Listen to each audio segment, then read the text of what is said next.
Next on the news, young girls in the Diocese of Brooklyn now have a new role model to look up to.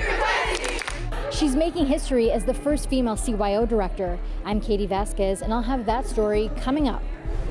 As President Donald Trump works to bring together the leaders of two warring countries, Pope Leo XIV is calling for a day of prayer and fasting for peace. Plus, I know my dad was smiling from heaven, and he was really grateful for his family. a trucker's final wish comes true, how his family made it happen. I'm Christine Persichetti. Currents News starts right now.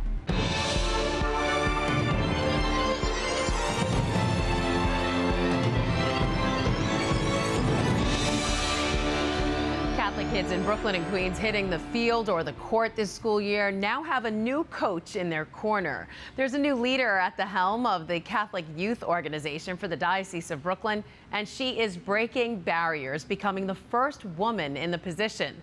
Currents News' Katie Vasquez caught up with her and has this story from East Elmhurst. Ready? Ball. Whether she's playing or watching,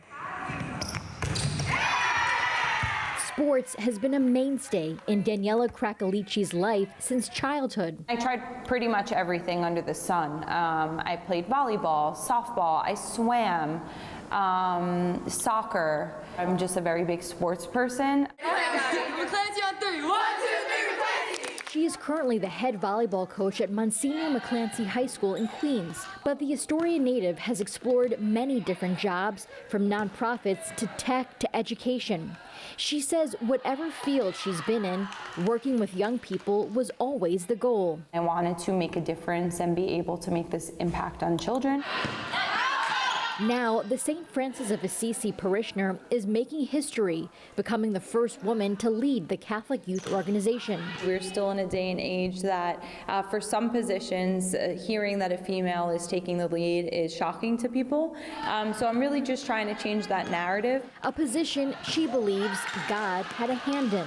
When this role opened up, it really felt like divine intervention and just like a calling, really. And I never really thought of any of the jobs I do as a vocation until now. One of her main goals is to help more young athletes practice their faith.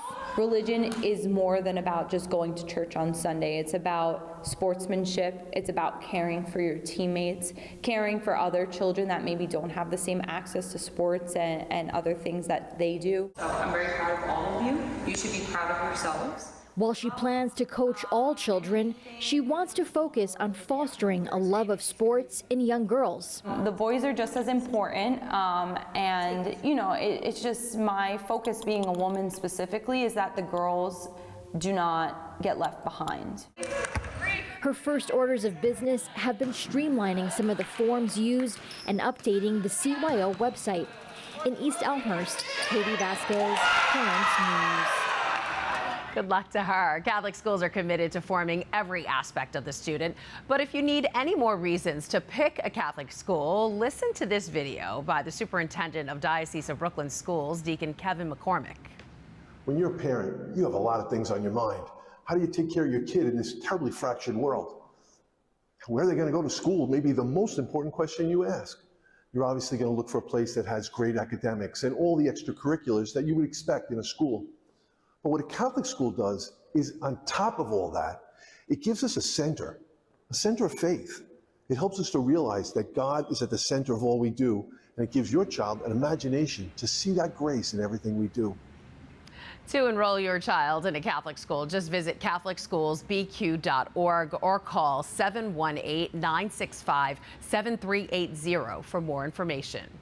And if you need help picking the right Catholic school for your child, the tablet has you covered. This week, the paper has a special pullout section highlighting the amazing schools and academies throughout Brooklyn and Queens. And for our 8th grade readers, you can learn all about the excellent Catholic high schools that will prepare you to get into the college of your dreams. So be sure to pick up the paper at your local church. You could also support the tablet and Catholic journalism by becoming a member. You could do so by going online to thetablet.org/become-a-member. Reports out now say Democratic mayoral nominee Zohran Mamdani met privately with New York's Cardinal Timothy Dolan. At the sit-down, which reportedly was at Mamdani's request, the leaders discussed a broad range of issues, and a spokesperson for the mayoral nominee says the discussion was both warm and productive. Meantime, the White House is working to arrange a meeting between Russian President Vladimir Putin and Ukrainian President Volodymyr Zelensky. President Donald Trump revealed Monday he called Putin to begin the arrangements during his White House meeting with Zelensky. The Trump administration is actively looking for a location for the high-stakes summit, with Budapest and Geneva among the sites discussed. Catholic leaders have long been encouraging peace between warring countries. The latest plea came from Pope Leo XIV at his general audience. Mentre la nostra terra continua ad essere ferita da guerre in Terra Santa, in Ucraina e in molte altre regioni del mondo, invito tutti i fedeli a vivere la giornata del 22 agosto in digiuno e in preghiera, supplicando il Signore che ci conceda pace e giustizia e che asciughi le lacrime di coloro che soffrono a causa dei conflitti armati in corso. The Holy Father's request comes as the president of the U.S. Conference of Catholic Bishops is calling on all dioceses to hold a special collection for the crisis in Gaza. Archbishop Timothy Dolan saying in a statement the funds should be donated to the Catholic Near East Welfare Association, which provides vital emergency relief. Finally tonight, one family says their grandfather is smiling down from heaven after his dying wish to be brought to his final resting place in his favorite truck came true. Currents News' Jenna McDermott has that story from Minnesota. He was 11, not 10, he was an 11. Just a wonderful man. Norman Johnson's family says he was one of a kind, a man who loved his family and his 1985 359 Peterbilt truck. He sold it in 2021. My mom and dad moved into an apartment and had nowhere to store it, so it got sold. And he always said he wanted to be brought to a cemetery in his semi.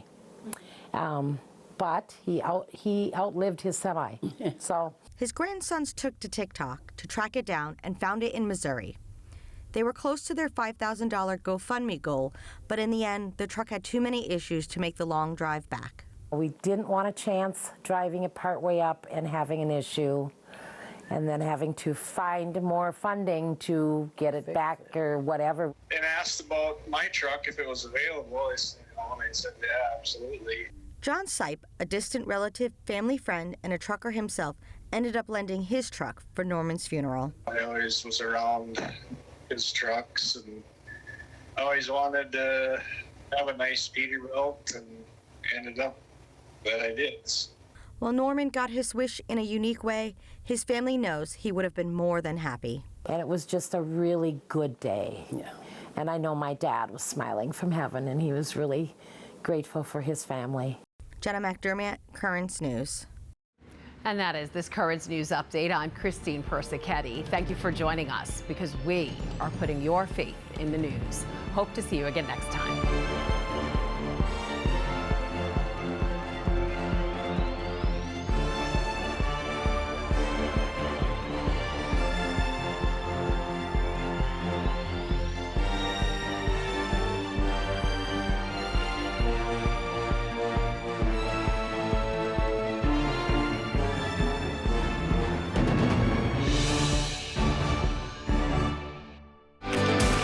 Social media age, you might call him Christ's top follower. Carlo Acutis grew up during the explosion of the internet, bringing God to the World Wide Web. Through the computer, Carlo did so many evangelization. Now he's a viral sensation. Kids all over the world sharing and reposting his story. And it's one that could break the internet. This teenager will be the Catholic Church's first millennial saint.